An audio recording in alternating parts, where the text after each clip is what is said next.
जुड़ गई हूँ, दिक्कत हो गई थी।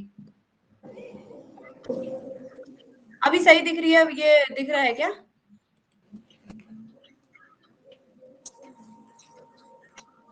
भावना जी दिख रहा है क्या? मतलब मैंने स्क्रीन शेयर नहीं की है, अभी करती हूँ, क्योंकि कहाँ तक सुना, सुनाई पड़ा कुछ? कोई मैसेज करके बताए। अभी फिर स्टार्टिंग हुई है, लेकिन वैसे तो दिख रहा है ना। नेटवर्क वीक हो जा रहे हैं यार, ये जब तक वाईफाई वाईफाई नहीं लगता तब तक काम होने से रहा।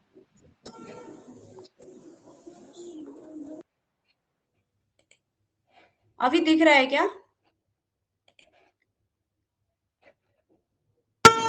नहीं दिख रहा है। नहीं दिख रही अभी भी? दिख रहा है दीदी, दिख रहा है। हाँ, ये सब गायब हो गया है। चलिए चलिए, तो कहाँ तक सुना था आप लोगों ने? क्योंकि मैं बीच में कट गया था कनेक्शन, तो बता दीजिए कहाँ तक सुना आपने।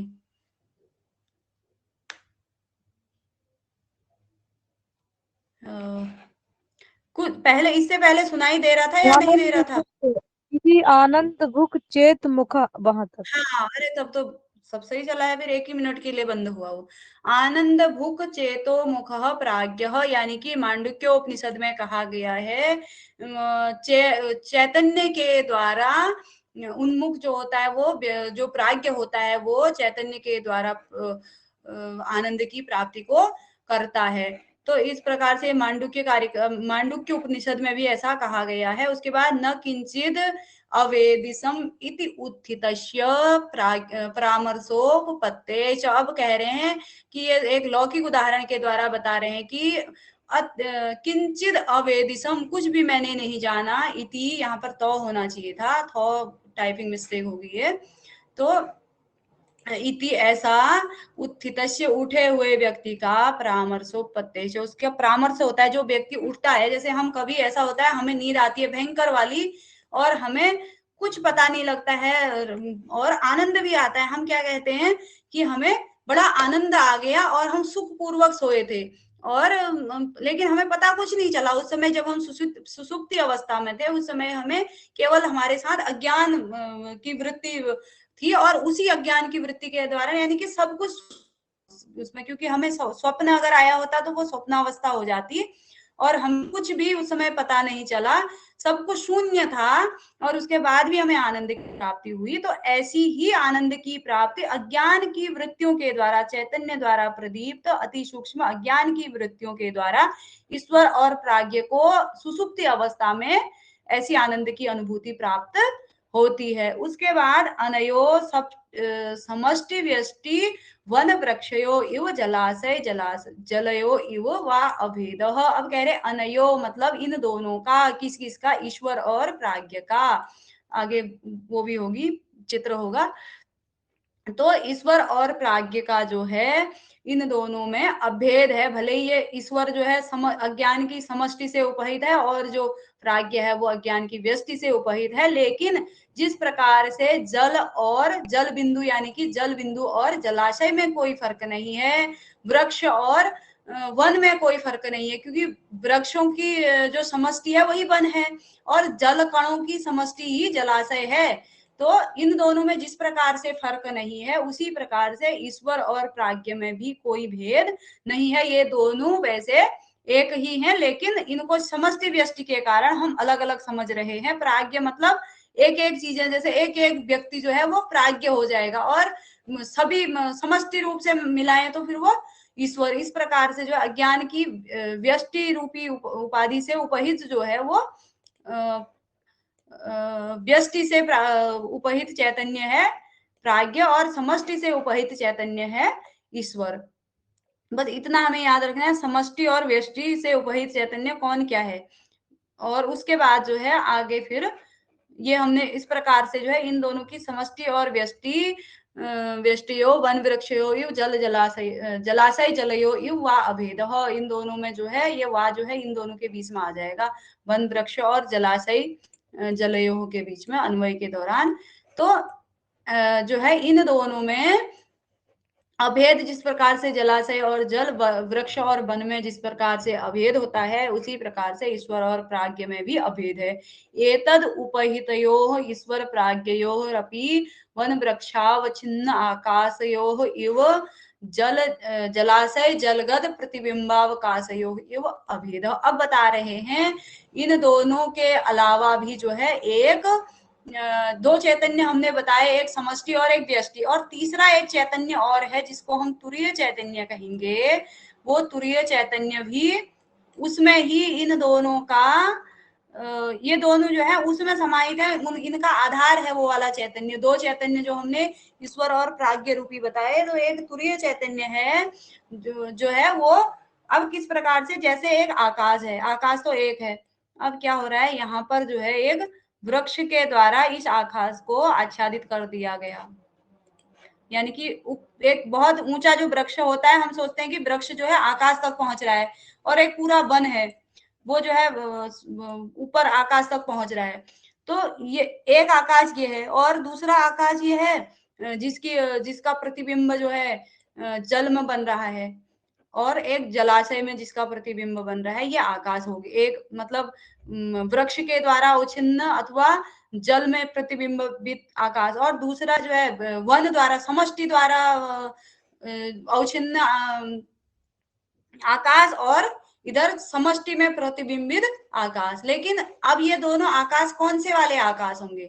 जल में कोई अलग से आकाश बना है और वृक्ष में अलग से आकाश, वृक्ष के लिए आच्छादित अलग से आकाश है, ऐसा नहीं है। ये दोनों आकाशों का जो एक महाआकाश है, इनका आधारभूत जो आकाश है, जिस आकाश का प्रतिबिंब बन रहा है, जिस आकाश को अवच्छिन्न किया जा रहा है, वो एक तुरीय आकाश हो जाएगा। मतलब कि महाआकाश जो वास्तव में आकाश है वो हो जाएगा। तो इसी प्रकार ये कह रहे हैं कि आगे जो जिस प्रकार से ये वृक्ष और जल का जो है उदाहरण दिया है, और बताना चाह रहे हैं उस सर्वेश्वर, उस आत्मा को।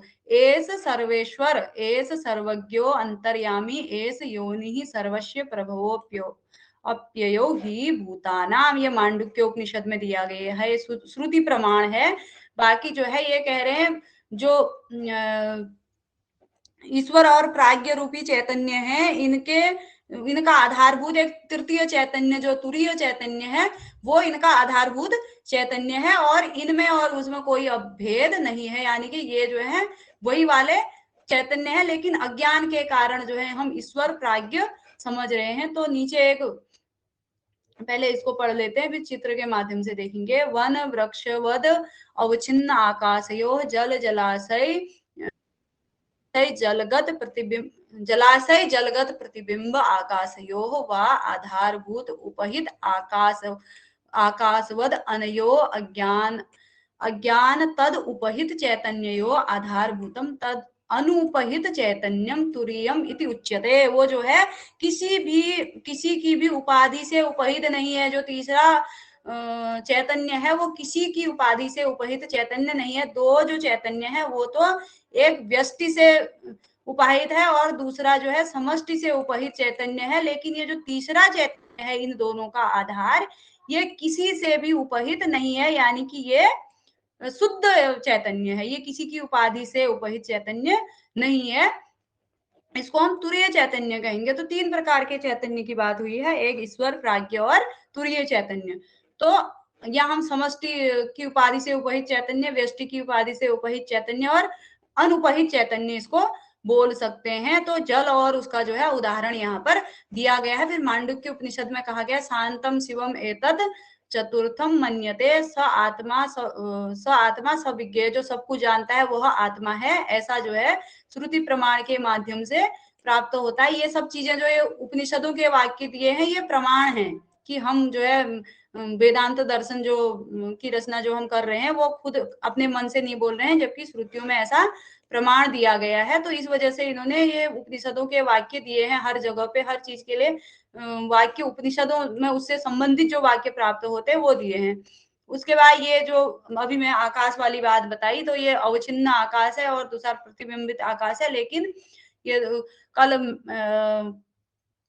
मैंने बताया था ना कि एक जो होता है स्फटिक वाला उदाहरण दिया था, स्फटिक की एक माला में जो है एक यहाँ से गुलाब का फूल अगर होगा तो वो स्फटिक की माला लाल गुलाब के कारण लाल दिखेगी, जैसे ही वो उससे हटेगी तो वो अपने रूप में आ जाएगी। तो वो जो है ये इसकी उपाधि से उपहित हो जा रही है, इसकी ये जो है ये उपाधि है, इससे उपहित हो जा रहा है, तो ये इस कलर में आ जा रेड कलर में आ जा रहा है, लेकिन वास्तव में जो है वो रेड कलर का नहीं है। तो ये जो है ये उदाहरण के तौर पर दिया गया था। तो इसी प्रकार से जो है ये जो दो प्रकार के चैतन्य बताए ईश्वर और प्राज्ञ वाले, वो किसी न किसी उपाधि से उपहित हैं, इसलिए जो है वो अलग दिख रहे हैं, मलिन सत्व प्रधान और एक शुद्ध सत्व प्रधान, इस प्रकार से। और जो तीसरा जो चैतन्य है ये आकाश के रूप में जो बताया वो तृतीय तुरीय चैतन्य हो जाएगा। और एक जो है ये समष्टि हो गया ईश्वर और ये व्यष्टि हो गया। ये उदाहरण है ना, उदाहरण के माध्यम से समझाया है, लेकिन वो बताना चाह रहे हैं कि समष्टि और व्यष्टि इस प्रकार से होते हैं और इन दोनों का जो आधारभूत होता है वो तुरीय चैतन्य होता है। आकाश और वृक्ष का यहाँ पर उदाहरण दिया गया है। आगे जो है फिर ये मैंने अपनी भाषा में लिख दिया है यहाँ पर, अज्ञान की समष्टि रूपी उपाधि से उपहित चैतन्य ईश्वर है, अज्ञान की व्यष्टि रूपी उपाधि से उपहित चैतन्य प्राज्ञ है, प्राज्ञ व ईश्वर में अभेद है। तुरीय चैतन्य ईश्वर व प्राज्ञ रूपी चैतन्य का आधार और अनुपहित है, किसी की भी उपाधि से उपहित नहीं है, यानी कि अनुपहित चैतन्य है। मैं यहाँ पर लिखना चाहिए था, अनुपहित चैतन्य जो है वो तुरीय चैतन्य है। उसके बाद इदम एव तुरीय शुद्ध चैतन्यम अज्ञानाद चैतन्यम अज्ञानादि तद उपहित चैतन्याभ्याम तप्तायः पिंडवद विविक्तम सन महावाक्यस्य वाच्यम विविक्तम संलक्षम इति च उच्यते। अब कह रहे हैं ये जो तुरीय चैतन्य है इसको जो है हम समझ नहीं पाते हैं, हमें जो ईश्वर रूपी चैतन्य और प्राज्ञ रूपी चैतन्य ही दिखता है, इसको हम नहीं समझ पाते हैं, इस शुद्ध चैतन्य को। यह अज्ञानाद तद उपहित अज्ञान आदि तद उपहित चैतन्याभ्याम, इन चैतन्यों के कारण जो है हमें वो नहीं दिखता है। जिस प्रकार से ये तप्ताय, इसका उदाहरण दे रखा है, तप्ताय पिंडवद अविभक्तम, यानी कि एक तप्त थोड़ा कम गर्म वाला, यानी कि लाल वो लोहे का जो वो था गोला था वो लाल ज्यादा नहीं हुआ था, तो हमें उसमें अग्नि का पता नहीं चला देखने में, और वो हमने हाथ में ले लिया तो हम क्या बोलेंगे, ये लोहे का जो पिंड है ये हमें जला रहा है, लेकिन वास्तव में वो नहीं जला रहा था, उसके अंदर जो अग्नि विद्यमान थी वो जला रही थी।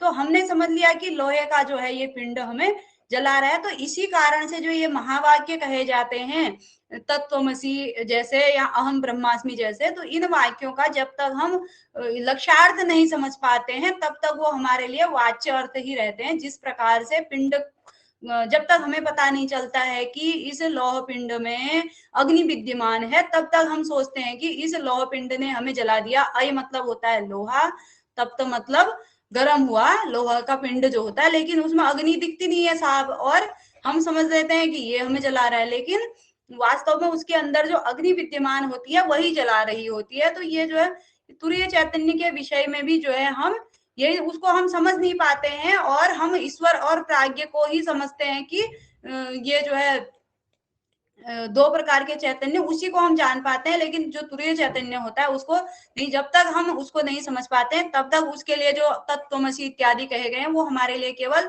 तत् और त्वम, ये दोनों जो है ये सिर्फ हमें वाच्यार्थ ही समझ में आते हैं, जब तक इनका लक्ष्यार्थ हम नहीं समझ पाते। यानी कि तत्त्वमसि क्या है, उस आत्मा का जो अहम ब्रह्मास्मि जैसे बोला, तो मतलब जब तक हम उसको समझ नहीं पाते हैं, लेकिन खाली अहम ब्रह्मास्मि का हमें जो है केवल वाच्यार्थ ही पता चलता है। जैसे इसमें उदाहरण इन्होंने उसका दिया है, गंगायाम घोष, गंगा में घोष है, गंगा नदिया जल प्रवाहे घोष। जब तक जिस व्यक्ति को नहीं पता होगा, उसने लक्षणा नहीं पढ़ी होगी, तो उसको केवल यही पता चलेगा कि गंगा के जल प्रवाह रूपी गंगा में वो है झोपड़ी है, लेकिन जब वो लक्ष्यार्थ समझने लगेगा उस चीज का, तो उसे पता लग जाएगा गंगा नदी के तट में। तो वाच्यार्थ और ये लक्ष्यार्थ का जो है इन महावाक्यों का ये नीचे इस वाले उदाहरण से समझाया गया है। जब तक अभिधेय अर्थ ही लेते हैं जब तक हमें अर्थ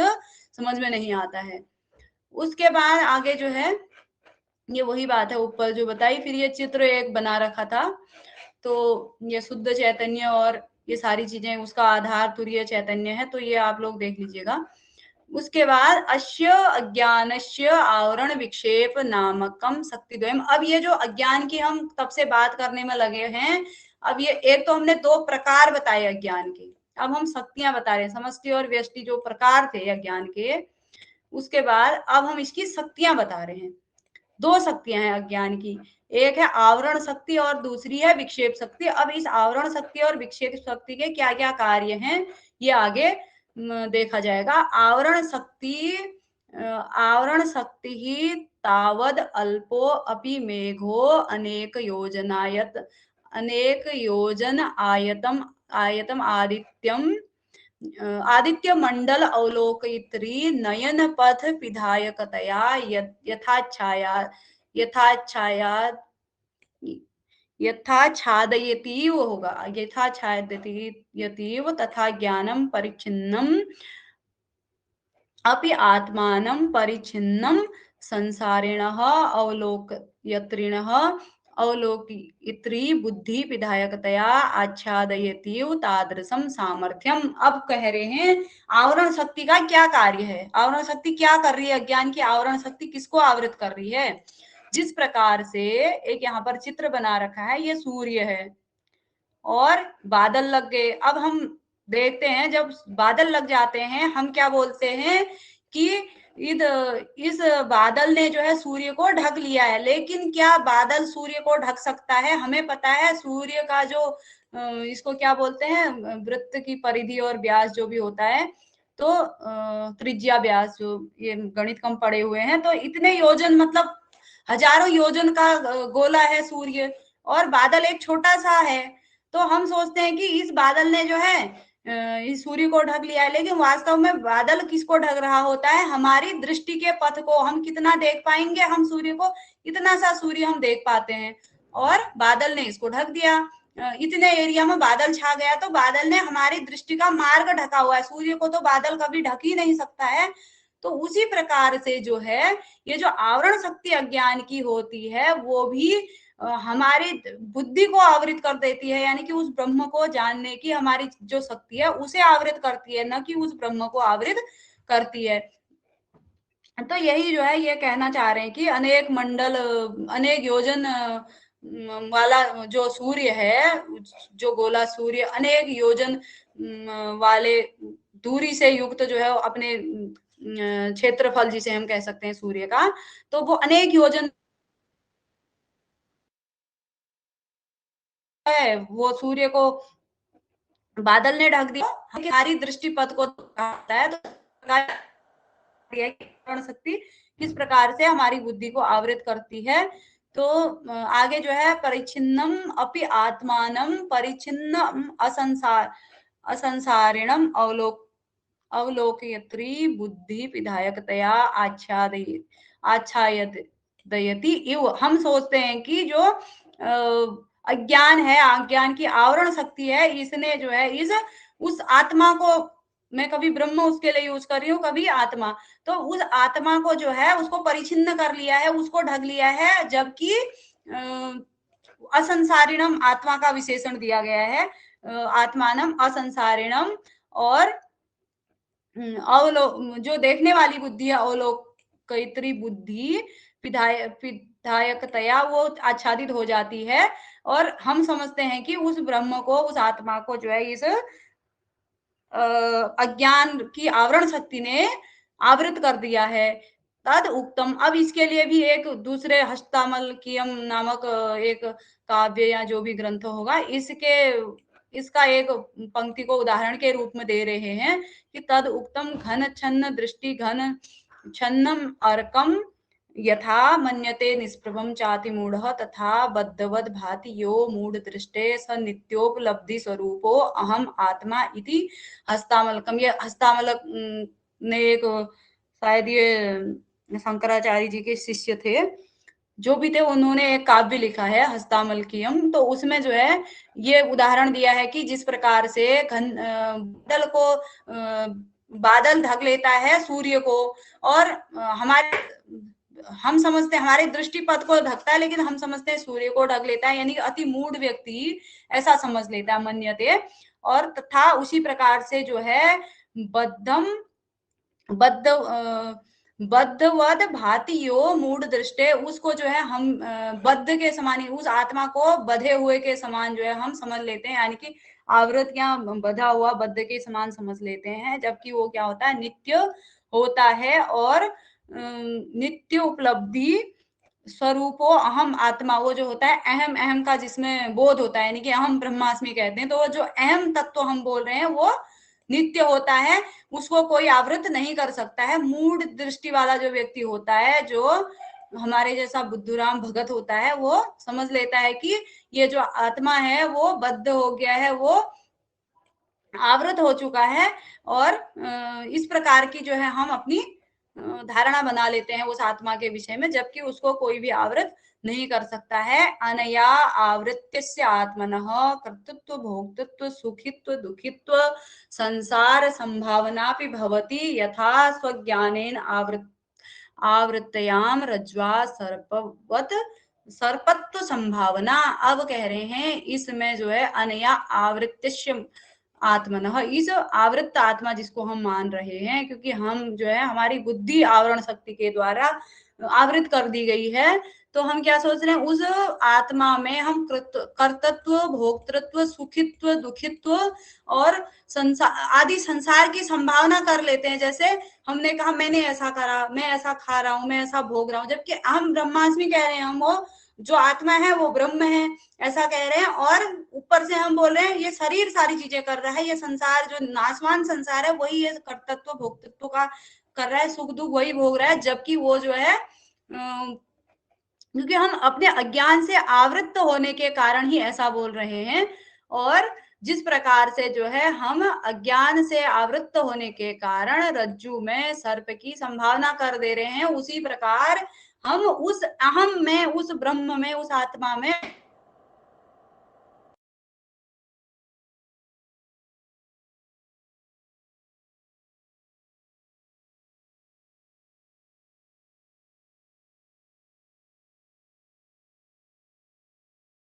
आवाज नहीं आ रही दीदी।